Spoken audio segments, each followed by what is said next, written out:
Yes, this thing happened in Festac, Lagos, where they demolished people's building, mostly Igbos.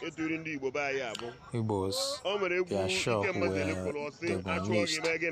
They just finished their businesses, go home, come back the next day to see all these things.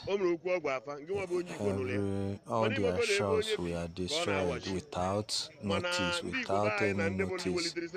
It's very, very bad. This country, where are we heading to? Where are we going?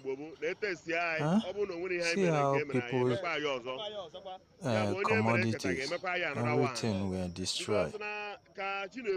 Not considering the kind of hardship, the kind of hardship people are going through these days. They just destroy every down thing. All their shops were destroyed. My dear brothers, it's time we come back. We come back to our place and develop our own place, and leave those people their place to develop, since they don't want us again.